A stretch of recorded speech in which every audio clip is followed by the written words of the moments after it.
Ravens had two major losses Sunday. One, the game to the Broncos in Mile High, and two, Terrell Suggs. Suggs is done for the year with an Achilles injury. The team has picked up Jason Babin, who was released by the Jets at Final Cuts, to step in for him. Suggs tweeting this: "Chin up, Ravens Nation. We've been here before. This changes nothing. Our mission is still the same. Hashtag 2016 San Francisco." Obviously the Super Bowl up there in the Bay. Hashtag Ravens Nation. Stephen A. Smith, how does this impact the whole AFC North landscape with the Ravens not having Suggs now?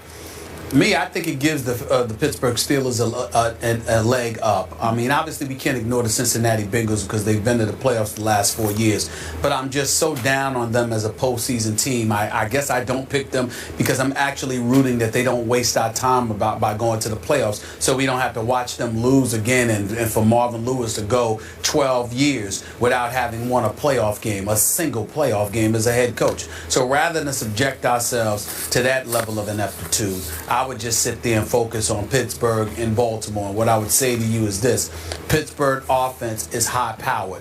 Once Le'Veon Bell comes back and Martavius Bryant comes back, it'll be even better. Hopefully Pouncey will be coming back as well. The defensive side of the ball makes them highly questionable, but I've got to believe that at some point in time, they won't look as ridiculously awful as they did to open the season. Having said all of that, I look at Baltimore, and my question is, even though I think that losing Terrell Suggs is a devastating loss, their defense is still going to be big time with Jimmy Smith, with Webb, with C.J. Mosley and those boys. I believe in that defense, but I do think, Skip, they've lost a little something because you don't just replace Terrell Suggs, who combined with Mosley for 29 sacks last year. That's a hard thing to replace. And I think that how you offset that is by producing more offensively. And then that leaves me questioning. That means I have to rely on Flacco even more. Even though he had an outstanding year last year, I don't think that that's going to be the case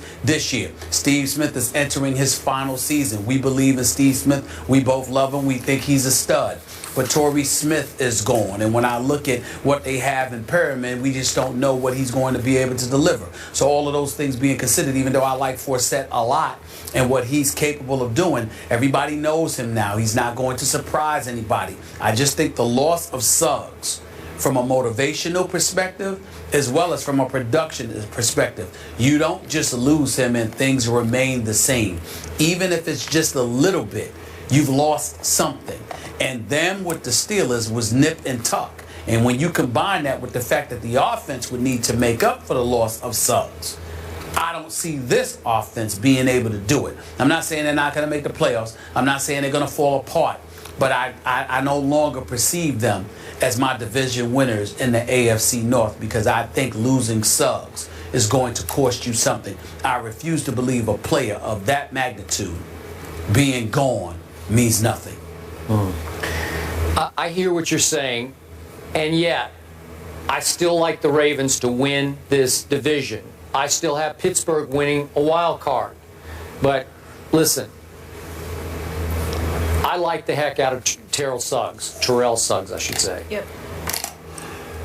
I've had many battles with him on this show, but I respect the heck out of him on the football field. Unfortunately, his other Achilles just snapped. He's had two of them now on both sides. That's just freakish, flukish, bad luck. I don't know what it is. I can't explain. That's the most inexplicable injury of all the injuries. Is why your Achilles, when you're basically doing nothing, just snaps. I guess it's just meant to be. So I feel for him. But he's going on 33 years of age, and even though I completely agree with you on the leadership side, the experience side, the presence side of having Suggs in your locker room and on your sideline and in your defensive huddle and sometimes in the backfield on 3rd and long, I get all that. But in this game last Sunday at Denver, big opening game for them, place where they've been very successful. Man, I look at his stats, there aren't any. Mr. Suggs registered 0-0. He didn't have a tackle or a sack until he was gone with 8:21 left in that game. And they did have 4 sacks as a team, and you mentioned C.J. Mosley had a couple, Canty had one, McClellan had one. Ozzie Smith is a flat-out wizard of a GM. I don't know that there's anybody better in football at picking players, that knowing talent, than Ozzie. He just keeps reloading and reloading and reloading. And half the time I look at the names that Flacco's throwing to, Crockett Gilmore, I know he was there last year, but I don't even know who these people are, and they're all pretty good. And you watch some football. I do, but they're throwing. Flacco throws into the end zone on Sunday against Peyton Manning in Denver.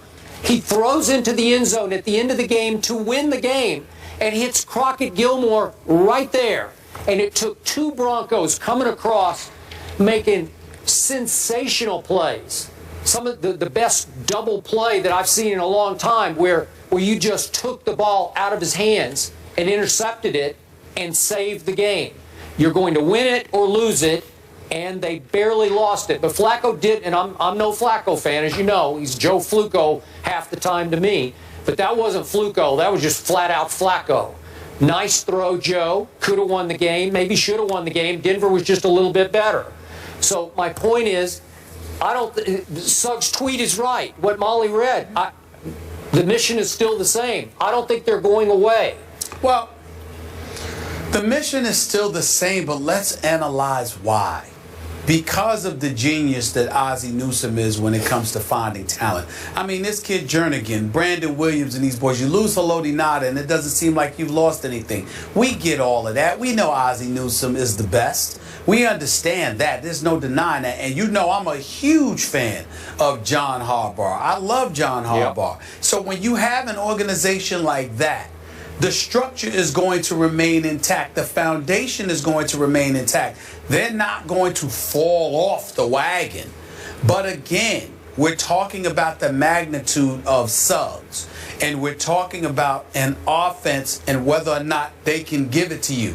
There's a reason why there have been many occasions where the Baltimore Ravens did not end up being what we thought they would be. Because even though the talent is there, something is missing at some key pivotal moment.